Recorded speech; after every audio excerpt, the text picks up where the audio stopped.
Welcome to Lobster Magnus Review, the channel, the best and only, well, not only, but I think the best in my And limited the opinion, only. and the only manga review and anime review, and one of the few that's like covering Promised Neverland because we're getting in on this, as the fandom expands. Um, Chapter 37 or no 39 just came out, and I texted Greg, we got to review this. This is a really exciting chapter, and we are here to review and break it down and give you details. And I was very, very pleased with this chapter. Greg, what did you think of the new underground world we are seeing? uh, yeah. Uh, the tree is like some kind of weird plant that eats animals, and it lured the kids into like a trap to try and eat the kids. Now, It's exciting. well, what's really exciting about this for me personally is the fact that, beyond the demons, we don't really know the scope of the universe the kids inhabit. For all we know, it's maybe destitute forests. But now, like, the possibilities are like multiplying exponentially. That we have like this cool sci-fi plant that like lures animals in, and then eats them alive, which is really neat and cool. There's this movie. Have you ever? And it's also a book. Have you ever heard of The Ruins, Greg? No, never heard of it. So The Ruins is basically it's actually a really good movie. It's based on a book by this famous writer who also wrote A Simple Plan, which was also adapted into a really good movie, and it was a pretty decent book. That was directed by Sam Raimi. I mean, basically the concept of The Ruins is like these teenagers go to Mexico. No, like South America. They're doing like tourism, and then they get like stuck in this pyramid, and then the like native villagers will not let them leave. And they learn that this pyramid basically has this like hyper intelligent carnivorous plant that basically eats live flesh. And like the reason why the Native Americans are just like keeping the plant contained, and the plant is like super nefarious. The plant is intelligent. It can like make noises. There's like a part where it like Oh, makes the noise of a cell phone to like lure them down, and then why someone does like, that remind me of Halo 2 or Halo 3 with the hive or the you mean with the it's not exactly like the grave mine. The grave grave mine, mind? Yeah, yeah, it's it's stupid. Fuck the grave mine. The grave mine is dumb. But these plants are like super malicious and super nasty, and they like consume people, drag them, feed off of them while they're still alive. The vines get under your skin, and then they just crawl throughout your body, and you can feel them wriggling under it, and it's super malicious and was it a malevolent. good movie? Yeah, yeah, I'd highly recommend it. It's got this When great was it animation. made? Like I don't know, 5, 10 years ago, give or take. Um, Well, yeah, it's like maybe 8 years old, give or take. I'd have to go. I think it came out like 2007 or 2009 or sometime around then. So I'm always like carnivorous plants, and I like the kids that are being faced off with like a new horror that they are completely unprepared to fight. And it's like, okay, so now that we know that like this universe is drastically different than on our own. Maybe they're on an alien planet. Maybe they're not on Earth. Maybe Earth has been drastically changed. Maybe there are dinosaurs. We don't know.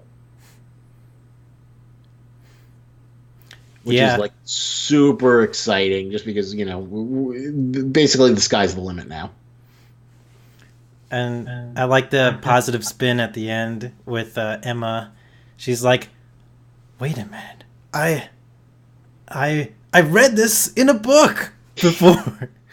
Good I old know what William this is." Minerva turning out, coming to the aid again. The William Minerva hype train building up.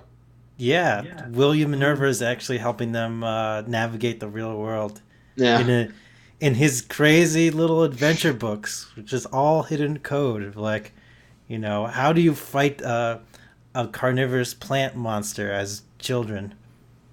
it was very good. We could have dragged it out. We could have had like a whole chapter and a half of them like searching around. Oh my God, how do they disappear? How are we going to find our friends? But we just got right to the solution, right to the end. And I like the scene where they're just exploring the underground cave. It's like this fun magical scene where they're like all these weird plants and animals, like a far more benign version of like the Berserk Quill Pull scene.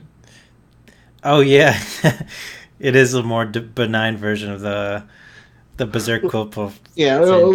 it was funny. We both got like, two swamp things filled with horrors, although, this is a far more tamed horror. But, the fact that the plant's malevolent and it's got this core where it feeds and lures animals and all the kids, just want to like play with the bright thing that's so fun. But I wouldn't even call it horror. It'd just be like mystery and yeah, yeah, it's wonder. not horror yet. Right now, this is like, classical adventure story. Although you could say that like, the whole thing with the animals is kind of horrific.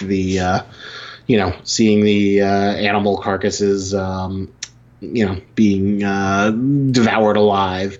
But it's light horror. It's a good, pretty good predicament to see them stuck in, And given the fact that they don't have any superpowers or weapons. And like it, Emma and Ray are starting to like, because they're the it, smartest ones, starting to realize like how bad it is to be like completely unequipped in a situation that they know nothing about. now, yeah. Speaking of the superpower thing, you said you'd be disappointed if there were superpowers in this story.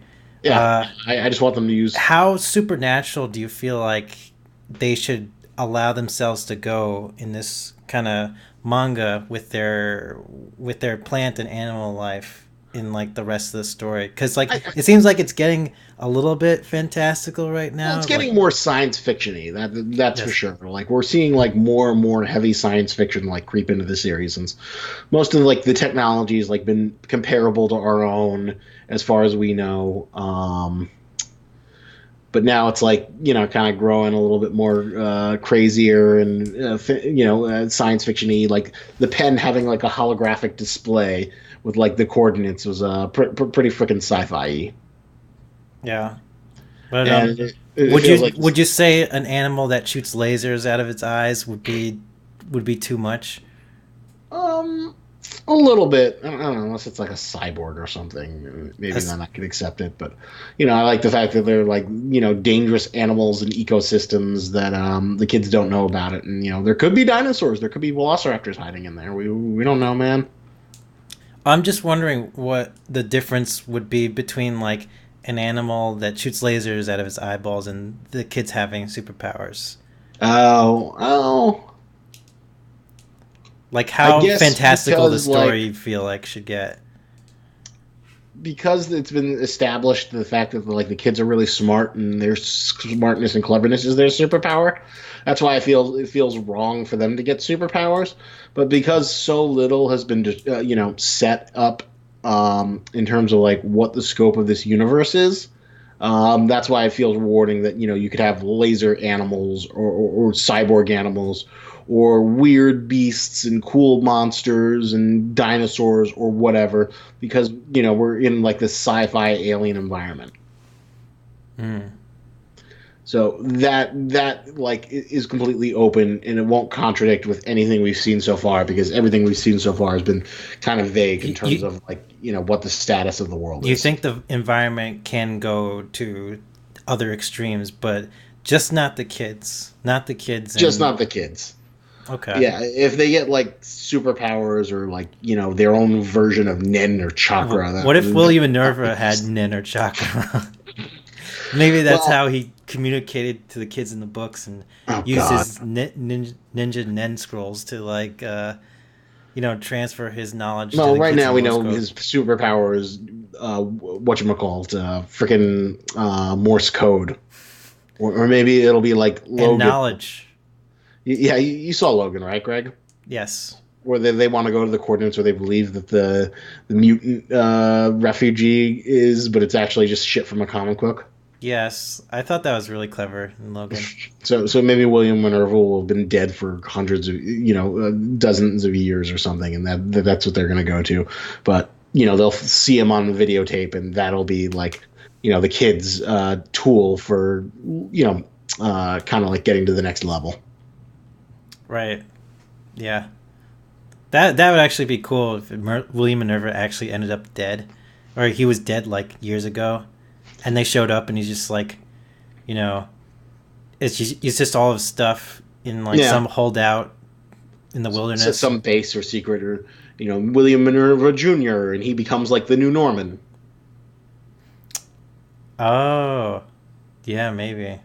and then like Norman comes back and he's like on the demon side and he's like a super tactician, and then they have to fight Norman. That's what I imagine it might happen. I can sort of see that. I feel like if Norman isn't killed and he does come back and become a villain, that would be really satisfying Yeah. and messed up and like yeah, because like we've seen how smart Norman is, and to see them use those tactics against his former friends who he tried worked so hard to save would be very bittersweet. And yeah, it would be a really good way to introduce like a new villain and have it feel like instantly earned and terrifying and badass all at the same time. Yeah, I agree. I would like to see that eventually take place. I mean, you could sort of see it like happening. It probably won't be that surprising, like if that does pop up. But at the same time, it doesn't matter if the surprise is somewhat like obvious, because we like we like Norman so much, we kind of want to see him back anyway. Yeah, in some capacity, and having him just live would feel like too easy.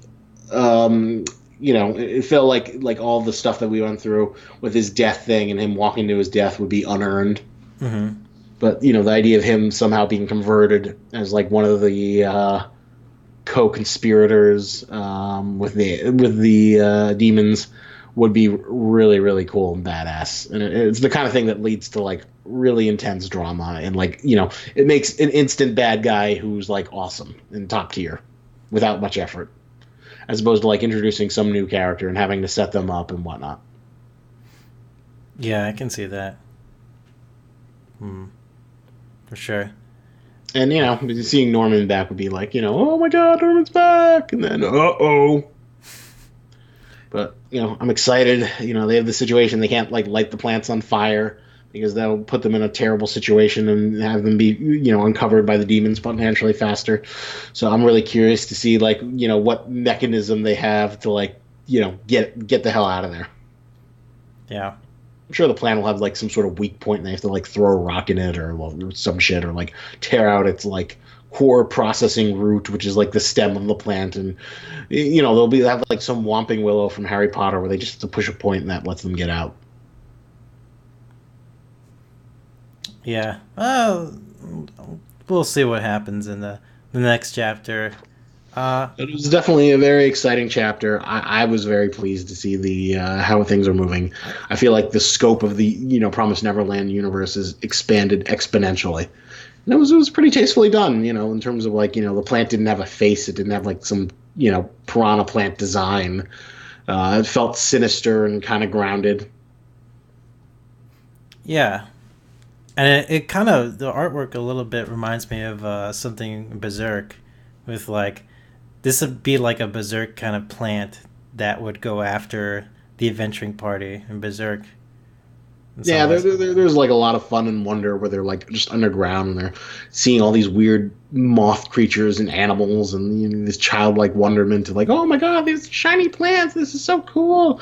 And then, oh no, they're trapped. It's gonna eat you. It's gonna eat you. Yeah. There's a sadistic part of me that would like love to see like one of the little children get like tangled up and then it like starts digesting them, but Yeah, like I almost kind of wished like they would like some of the kids would get killed off because of the environment is so harsh. Like they'd just like be like, oh well, lesson learned. We can't do that. And that then would one of the be children would be sacrificed because of that that. would be amazing. But I feel like the core DNA of the series, as harsh as it can be, isn't that sadistic and cruel. I mean, it did show like at least one of the kids dying or dead, like after Connie. Yeah, but that was like ages ago. That was like in the first chapter. We haven't seen other So kids get slaughtered. I mean, I think they are okay with the death of children in this story. It's like showing death of children in this Yeah, story. but like this is like a triumphant moment. This is like Emma and Ray like showing off their incredible badassness, outsmarting it, and I feel like this is a triumph point, and like it feels to go against the grain to like punish them by like just murdering their the little kids. I mean, I guess so, but you sort of want them to experience a little bit of a challenge, like face like significant challenges in the harsh environment, Yeah, I don't and know. Just making killing some someone at this point still sacrifices. feels a little too early because, like, they're still in like the kids' adventure, and even though it's like really scary and intimidating, it feels like the series DNA isn't to be unnecessarily cruel and mean. This isn't like the works of Hiro Oka of Gantz, where he'll kill children just for shits and giggles. Yeah, yeah, that's true. Gantz was Gantz was pretty liberal about its killing. Yeah, well, sometimes like you can sort of read what the core DNA of the series, what it wants to be, and what are the push and pull of the limits of what will happen in it. So, for an example, like good old Assassination Classroom, I love that pilot chapter. It was one of my favorite pilot chapters in the past few years.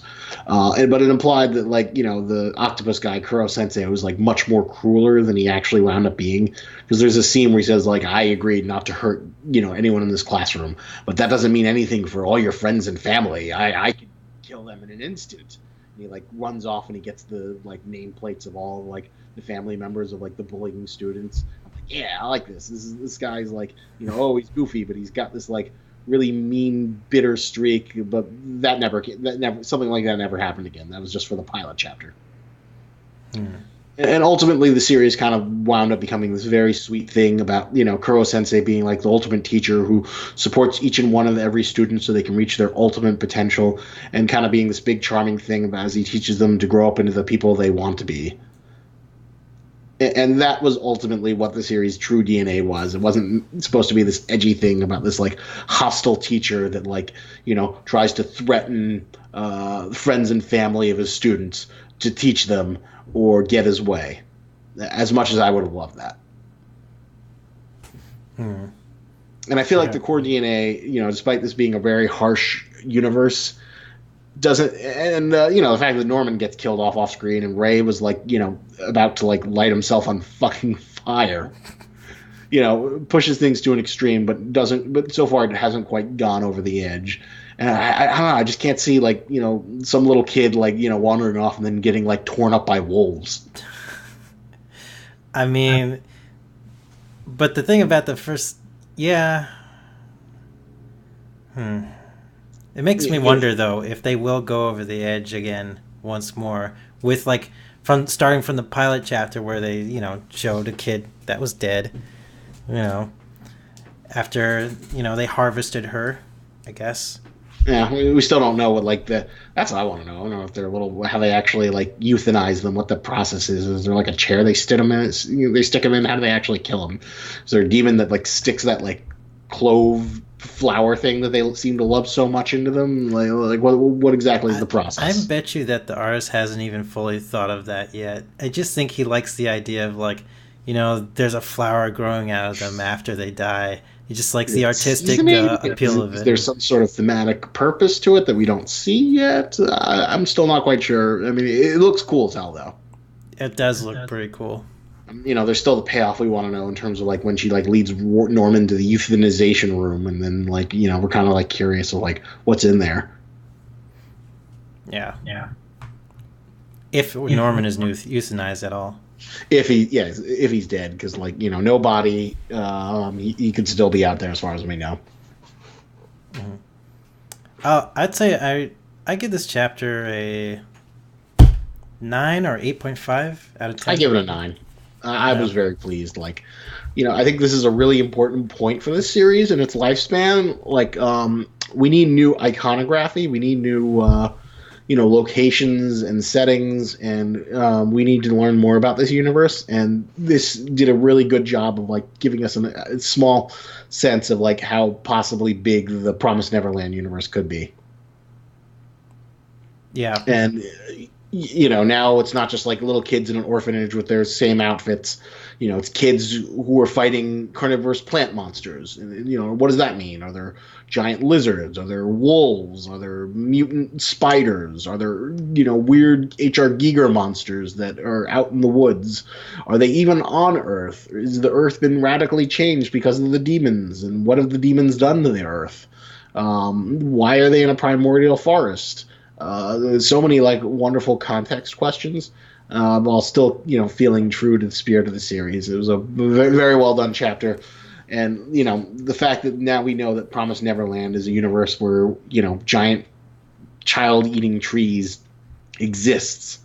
Helps expand the scope of the manga. So I was very pleased. Like maybe not as emotionally gripping as some of the other chapters, but in terms of like just as a really great adventure story, you couldn't ask for anything better than this. Even though you could say that like, oh, trees are overdone, blah blah blah, but it felt as good of a justification as any for like why everyone disappeared so easily.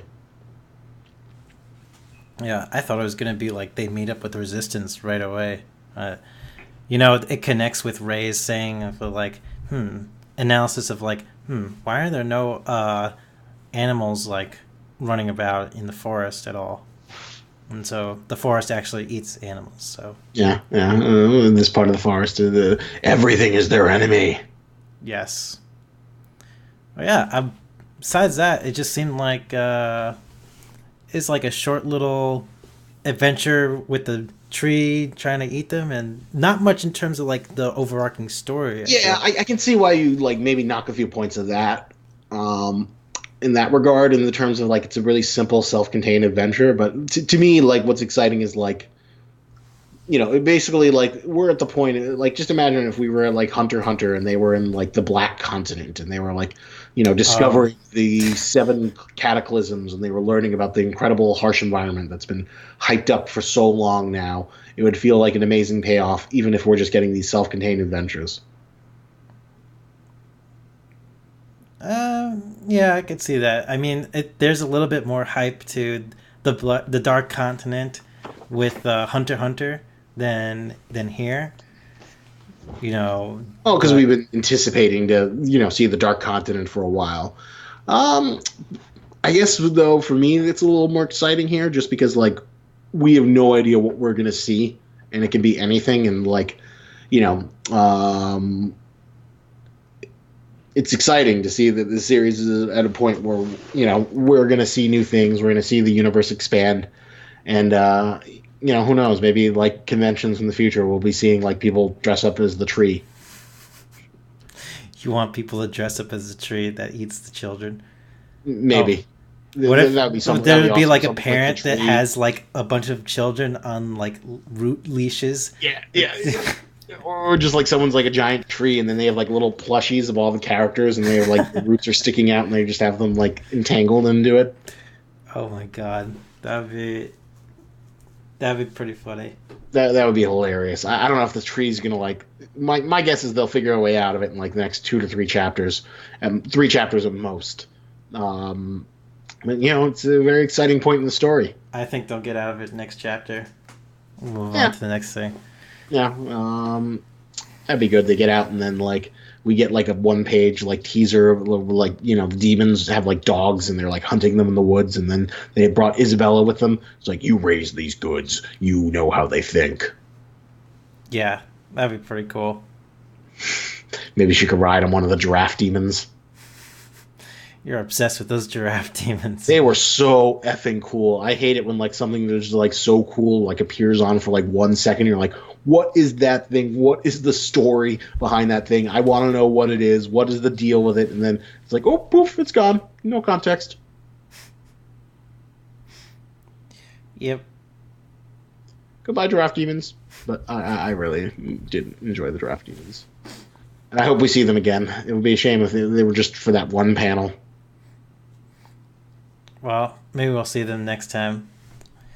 Well, But I think that's pretty much everything to cover. Any other thoughts or feelings you have you want to share, Greg, on it, this particular chapter? it's really relatively self-contained chapter, I think. So, uh, Not that much. I'm curious what's gonna happen next with the tree monster and the revelation of William. This is like documented in William Minerva's adventure book. Yeah, that'll be interesting. Like, what other crazy things? Because they'll probably be like, "Oh my God, these are like the killer howler monkeys," and you got to watch out for the killer howler monkeys because it's a great idea. Because like they'll use like the book to like get out of this, but then they'll probably like talk about a few other dangers in the thing. And then we'll be like, Yes. "Oh my God, I want to see the howler monkeys," or "I want to see the chocodile, the incredible 20-foot chocodile." Yes, I think that's exactly what's gonna happen. I'm gonna look forward to it if that's the case.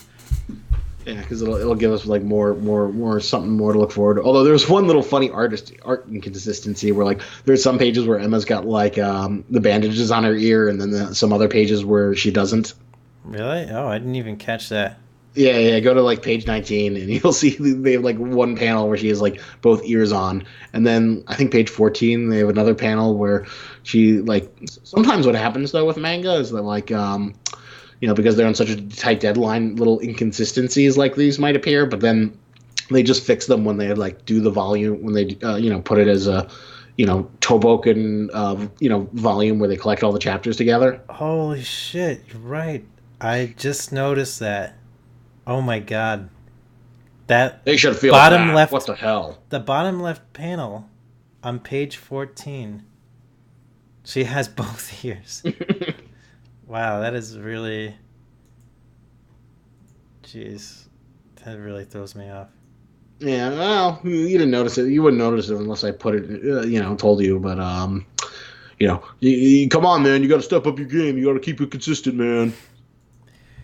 Yeah. Gotta like those assistants. Gotta have them check your shit over more than once. Come on, Shonen Jump, we expect better.